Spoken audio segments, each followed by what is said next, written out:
Victoire au buzzer ce soir à Equinox face aux Partisans de Belgrade. On en parle tout de suite dans la récup.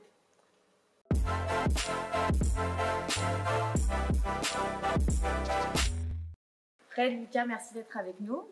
Lucas, est-ce que tu veux nous parler un peu de cette incroyable victoire au buzzer là, grâce à Thomas Krupp sur la dernière seconde?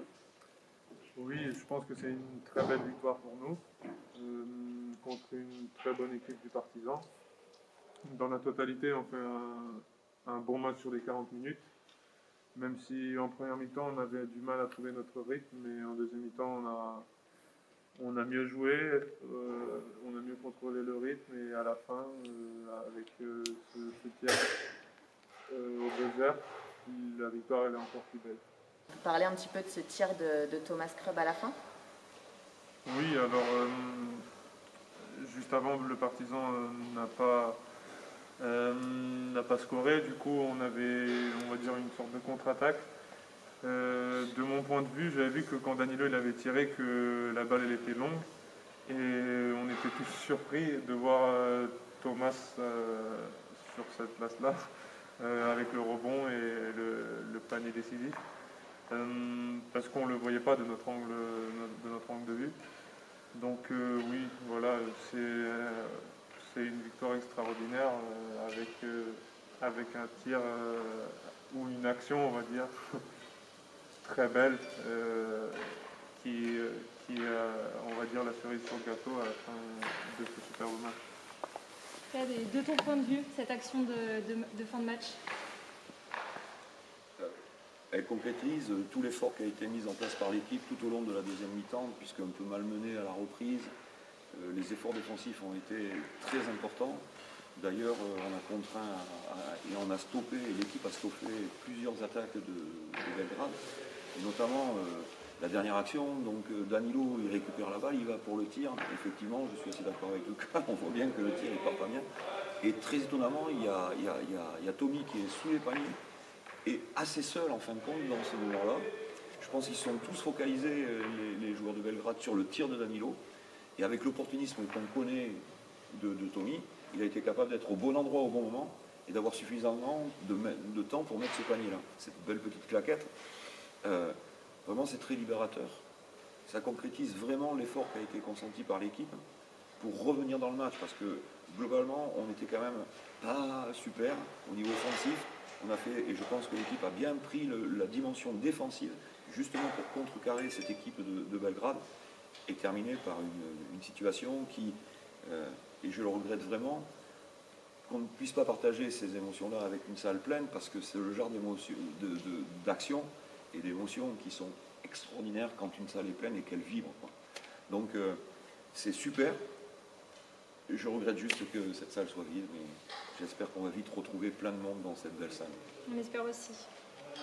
Et est-ce que c'est un match qui est un petit peu particulier pour toi de jouer face à Belgrade? Oui, je connais bien l'équipe, je connais bien les joueurs aussi. Il y a même 2-3 joueurs avec lesquels j'ai joué.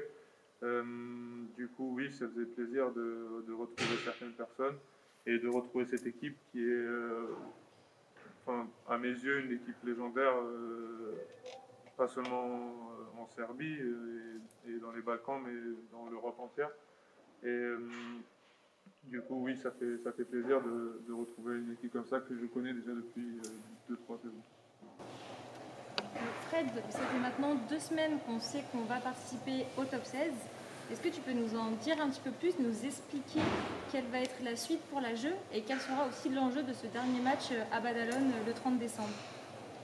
On va commencer par la deuxième partie, à savoir l'enjeu du match qui va arriver le 30 contre Badalone. Et c'est très simple, les enjeux ils sont simples. Sur ce match-là, on peut, au terme de la première phase, terminer premier, deuxième ou troisième. Ça dépendra du résultat de cette rencontre. En gagnant à Badalone, on peut faire deuxième. En gagnant à Badalone avec un point d'avérage supérieur à notre défaite de suite, on peut être premier. Et en perdant à Badalone, eh bien, on aura au moins la troisième place. Voilà, puisque aujourd'hui, quoi qu'il arrive, on sera troisième.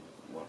Donc ensuite, l'Euroleague et l'Eurocup a déjà prédéterminé le tirage en fonction des rankings de chaque groupe. Et en fin de compte, ça se décline comme ceci. Le premier du groupe A rencontre le deuxième du groupe B, le troisième du groupe C et le quatrième du groupe D. Et ensuite, le premier du groupe B va... Voilà. Donc, en fonction de ces positions-là, je ne dis pas qu'on sera en capacité de savoir qu'est-ce qui est le mieux pour nous. Le mieux pour nous, c'est de gagner des matchs, donc de gagner à Badalone, pour essayer d'avoir des équipes qui étaient les moins bien classées à l'issue de la première phase dans les différents groupes. Ceci étant, nous aurons le dernier match de la première phase, puisque notre match se déroule le 30, comme on a dit, décembre, et ce sera le dernier match. Donc, je ne dis pas qu'il faut être calculateur.